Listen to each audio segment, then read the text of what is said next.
buenos días a todos nuestros oyentes. Un domingo más, 18 de enero, junto a ustedes en este programa Sin Pena ni Culpa con José Manuel Saavedra y Nadia Tarazona por Radio Vital 91.1 FM. Hoy vamos a tener un programa en donde vamos a hablar no solamente de información y noticias que han sucedido dentro de nuestro país y en nuestro acontecer político, sino también vamos a tener invitados. Como ya les habíamos mencionado, van a ir llegando semana a semana varios candidatos para que puedan conocer su información, para que ustedes tomen la decisión de acuerdo a sus propuestas para decidir cuál va a ser el voto que ustedes van a llevar a cabo en estas próximas elecciones 2026. Pero aquí también tengo a mi lado a José Manuel Saavedra. Buenos días. Nadia, ¿cómo estás? Muy buenos días. Sí, efectivamente hemos tenido una semana también lamentable con más muertos por sicariato. Sí. Hemos tenido además un informe en la Contraloría en la que señala que hay 1.400 vehículos de la policía que no sirven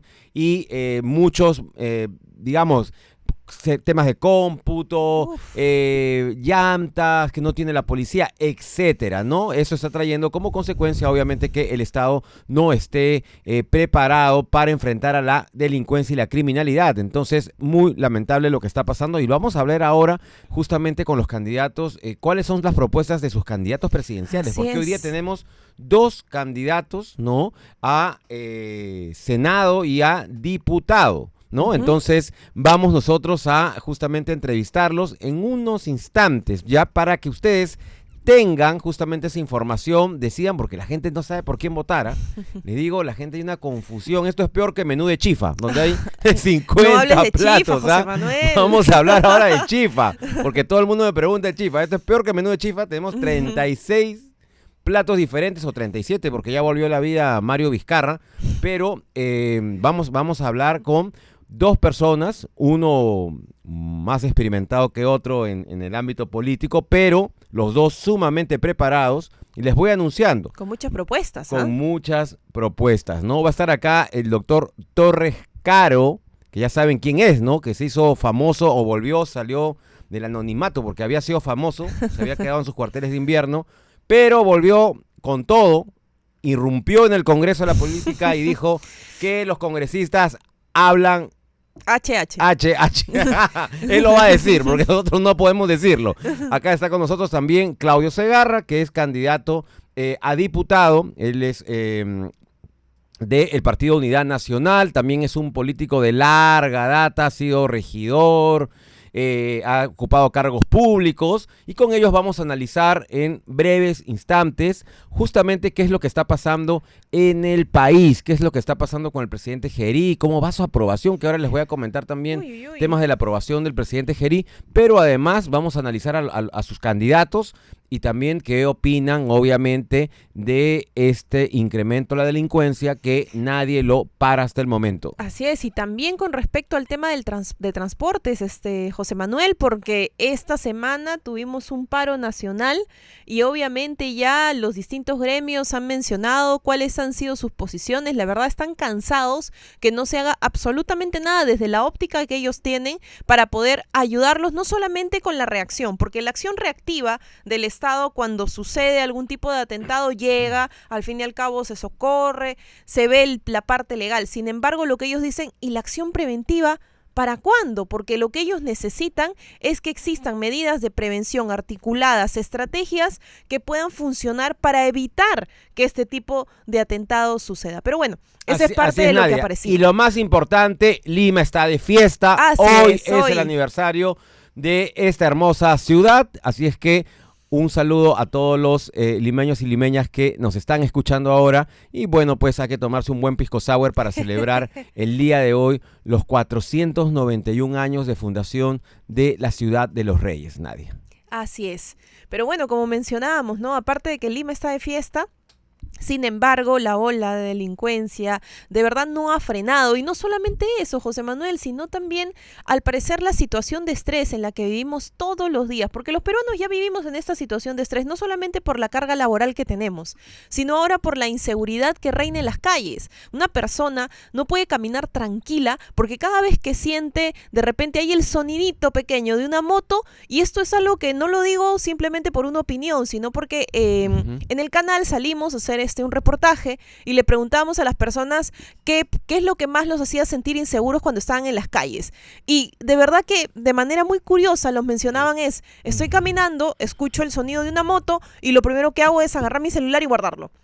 O lo primero que hago es ocultar la cartera. O inmediatamente volteo en señal de defensa. Es que ya es increíble la forma en la que todos los peruanos estamos tan asustados. Incluso yo, José Manuel, cuando estoy manejando, siento que una moto se aproxima, lo primero que hago es subo las ventanas. Porque te da temor simplemente por la situación que enfrentamos. Ahora, hay una medida que se ha tomado. 1.200 y pico soles más o menos es la multa si 2 personas están en moto. ¿Esa medida funcionará? Porque es una medida que ha implementado el gobierno. Eso, Nadia, no va a funcionar.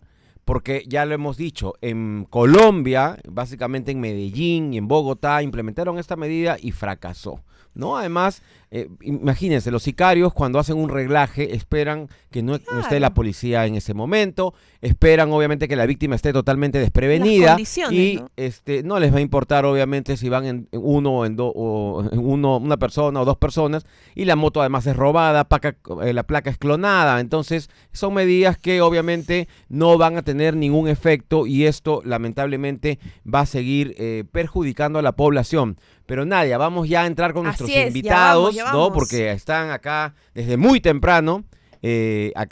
Vamos a empezar dándole la bienvenida a Carlos Torres Caro. Él es candidato hoy ya a senador nacional por el partido Cooperación Popular de Johnny Lescano. Pero también tenemos acá a Claudio Segarra de Unidad Nacional que va para diputado y también con el número 29 y el otro el 9, ¿no? Los dos terminan en 9. Ahora nos van a decir si es cabalístico y cómo así se han juntado. A ver, Carlos, bienvenido al programa Sin Pena ni Culpa.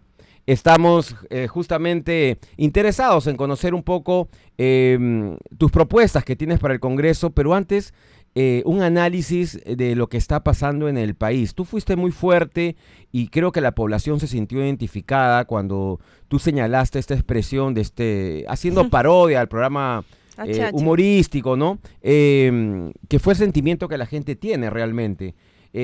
¿Cómo ves tú en este momento la gestión que está realizando básicamente el presidente Gerí en torno a los últimos acontecimientos? Ayer ha sacado un comunicado, yo pensé que era ahí a Carlos, pero el presidente Gerí ha salido con las mangas remangadas, con el escritorio atrás de Palacio en su despacho presidencial, en la cual está manifestando que, bueno, pues a él le gusta usar capucha, que fue a comer un chifita.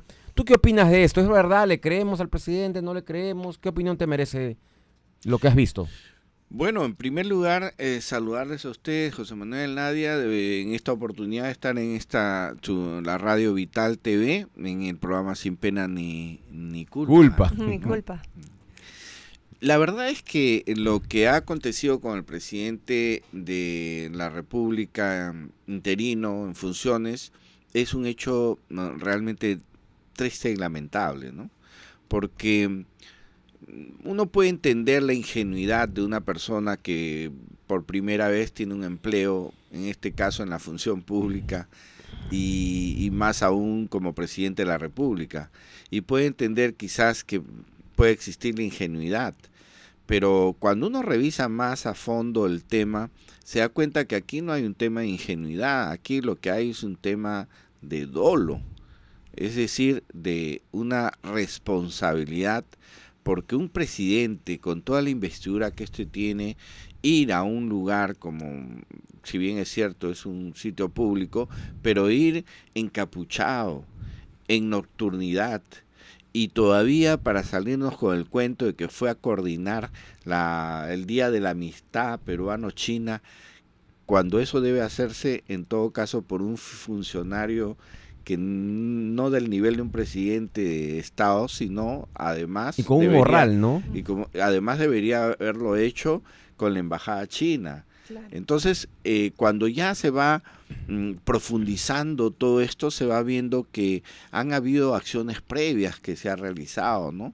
Como por ejemplo la exoneración... A las cámaras, ¿no? A las cámaras. Del IGB, exoneración del IGB, ojo. Y que eso ha sido, además que él ha sido uno de los que ha promovido la urgente compra de estos productos, cuando ya se ve que él ha estado detrás de toda esta situación y casualidad se reúne con quien es precisamente la persona que es la más interesada en que salga ese negocio, entonces estamos ante una situación que ya no podemos más que sumar y restar, saber claramente que aquí ha habido definitivamente indicios, por lo menos, sí, de un acto terrible, porque ya la sociedad está harta, estamos cansados, no solamente, como decías, Tania, en relación a la inseguridad, porque los dos grandes problemas del país son el problema de la inseguridad y el problema de la corrupción. Sí. Y vemos que el presidente de la República, en un tema que debe haber dado el mayor énfasis a la seguridad, más bien entra a los linderos oscuros de la corrupción. Y esto es terrible, ¿no? Así es, Carlos, y justamente en el video el presidente ha cambiado de versión, dice que estaba con el ministro del Interior patrullando, y le dio ganas de comer un chifita, y se acordó de su buen amigo Johnny, así lo dice tal cual, ¿no? Y entró al chifa. Pero, a ver, Claudio, tus impresiones, ¿qué opinas de esto? Tú que también conoces mucho de política, estás más de 20 años analizando en temas de políticas públicas. Así es. A ver, para todos los que nos oyen y nos ven, buenos días. Definitivamente, agregando lo que comenta Carlos, yo creo que puedo empezar con una frase bastante coloquial, ¿no? Este es un cuento chino, ¿no? El que nos ha contado el presidente. Hemos amanecido con un comunicado, he visto en las redes, sale en televisión, como tú bien dices, José Manuel, sale pues en el despacho, informal, recostado en el escritorio. Él dice que son formas de hacer política, que con él no va a haber cosas usuales como las que supuestamente, aparentemente esperamos de un político, porque dice él se hace presente como si fuese un vecino cualquiera. Ahora, yo creo que cuando se representa a una nación, y sobre todo cuando uno está con un cargo público, la cosa tiene que ser muy meditada. O sea, uno no puede estar saliendo como salía antes, simplemente a hacer las cosas en las cuales estaba acostumbrado a hacerlas. Si él está acostumbrado a reunirse con amigos, pues ahora representa a la nación y sus amigos tienen que ser también, obviamente, revisados, cuestionados. O sea, acá no es un tema solamente de una vida privada que tiene que estar aparte de la vida pública. Tenemos que también, de alguna manera, portarnos bien.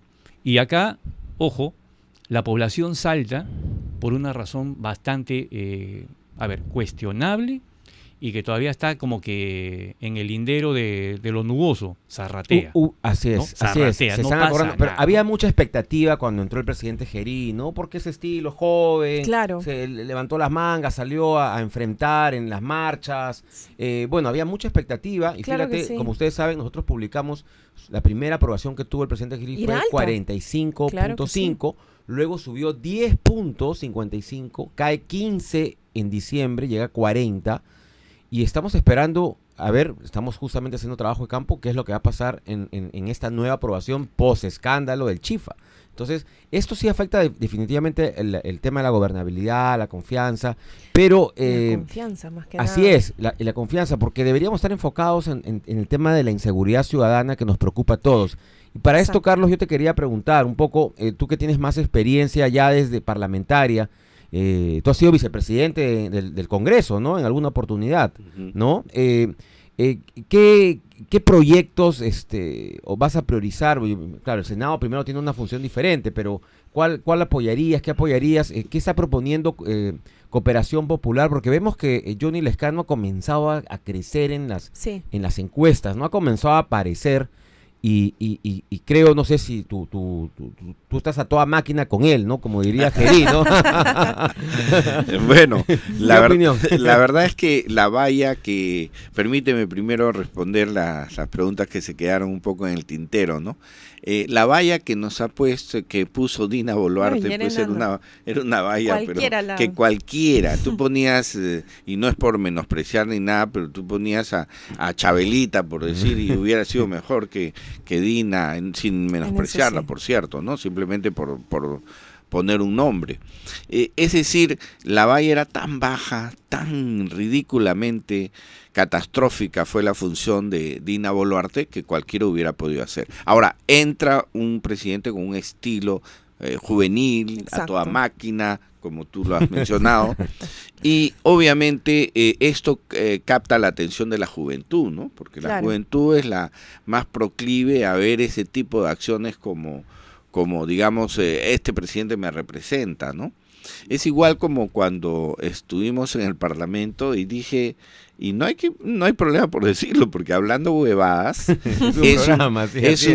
es un peruanismo coloquial. Lo que pasa es que aquí se entendió mal.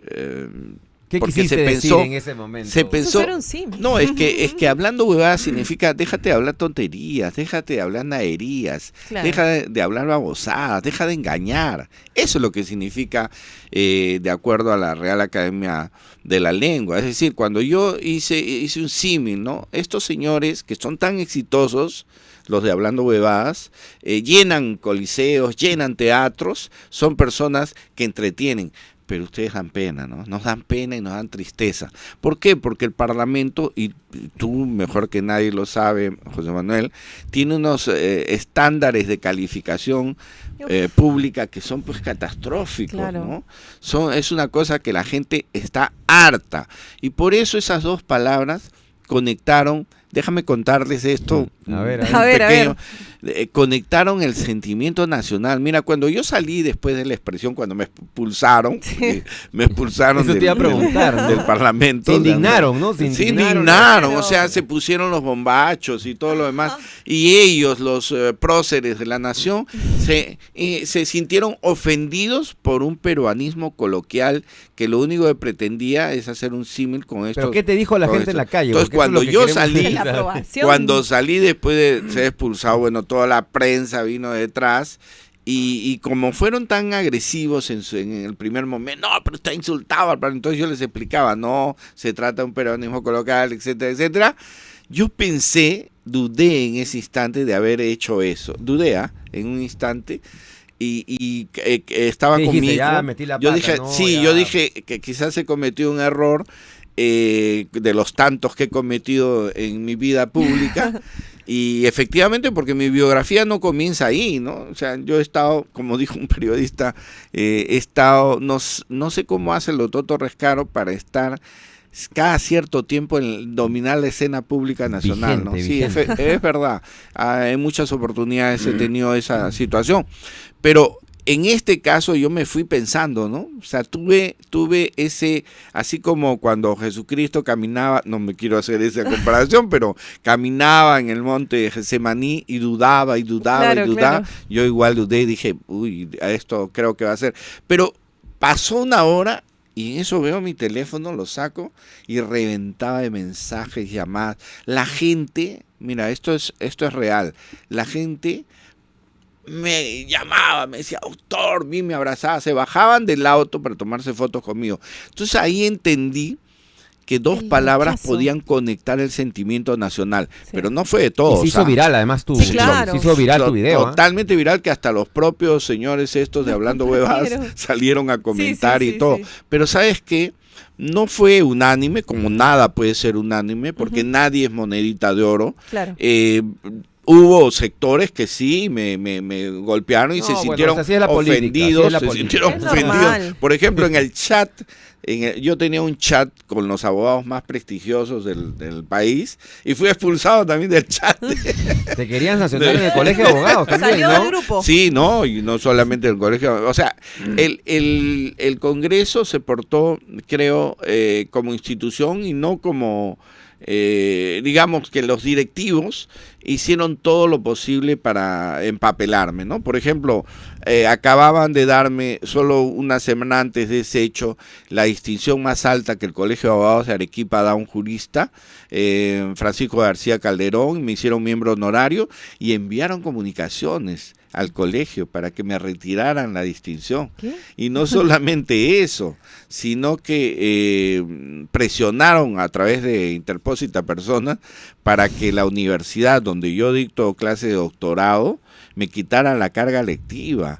Y no solo eso, Wow. sino que una Hubo universidad... persecución. Hubo de Una todo. universidad me otorgó el grado, la sexta universidad me otorgó el grado de doctor honoris causa, y también presionaron para que me retiraran el título. Y no solo eso, me han denunciado por haber ido al Parlamento, haber alterado el orden del Parlamento, y me han denunciado en la Comisión de Ética por haber hecho, o sea, me han empapelado. ¿Esto qué significa? Significa que hay una organización criminal enquistada ahí dentro. Entonces, por eso quiero ir al Parlamento, para luchar contra ese tipo de cosas, para luchar contra la persecución injusta, porque yo lo que hice cuando fui a defender al señor Pedro Castillo, por quien no participo de su ideología, porque si hubiera participado me hubiera presentado pues con el partido de él, yo fui a defender el derecho. Si a un presidente de la República lo trapean al piso en el derecho, imagínense lo que puede ocurrir con cualquiera de nosotros. Entonces fui a defender el derecho y el derecho ganó,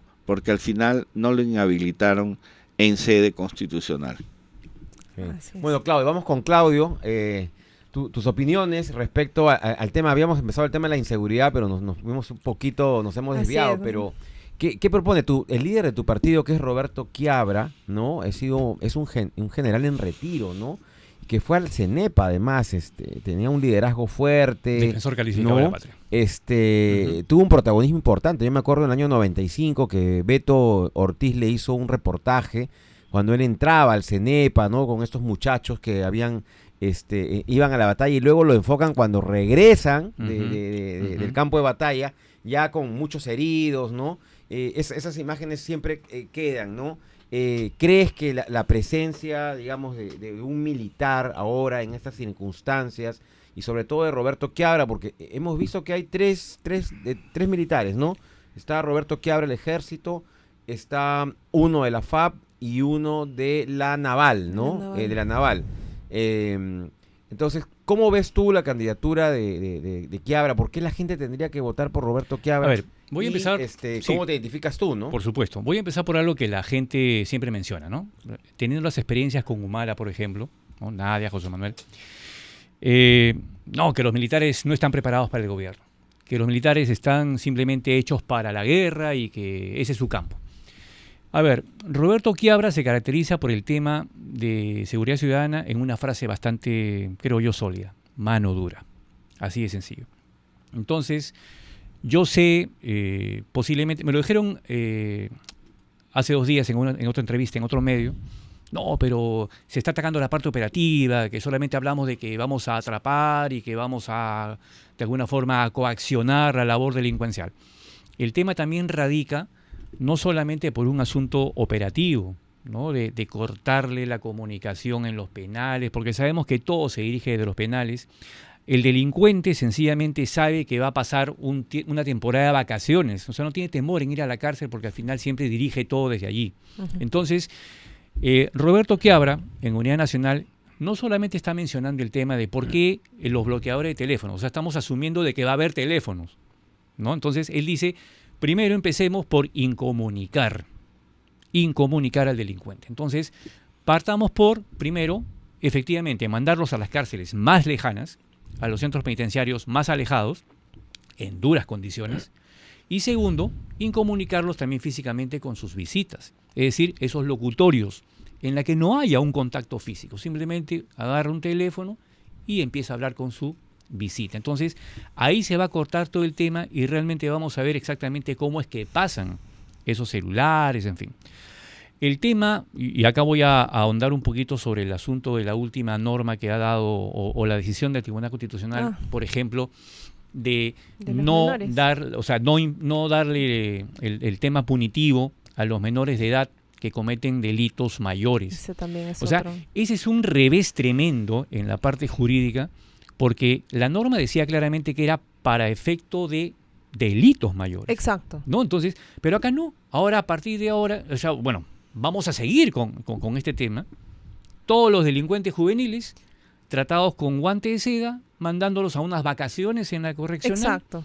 y simplemente no van a haber ningún tema de castigo o que sientan ellos que haya un temor por regresar a un centro de reclusión. Entonces, Roberto Quiabra, mano dura, yo creo que puede sonar de repente hasta demagogo, pero mano dura significa mayores medidas legales drásticas, mayores medidas operativas también drásticas en los centros de reclusión, que la gente tenga temor de regresar a un centro de reclusión, ¿no? Entonces, si delinque, automáticamente se le manda a la cárcel. Ahora, también vamos a discutir seguro el tema judicial, que la fiscalía, que el Poder Judicial, que encuentran vacíos legales, en fin. Entonces, la corrupción que también reina dentro de las instituciones. Y la corrupción, que voy a parafrasear pues a un autor ahí, pero dice que no, como que tiene 200 años de historia, ¿no? en el país. Entonces, realmente la corrupción también es un tema que tenemos que atacar. Así es. Y él plantea muerte civil.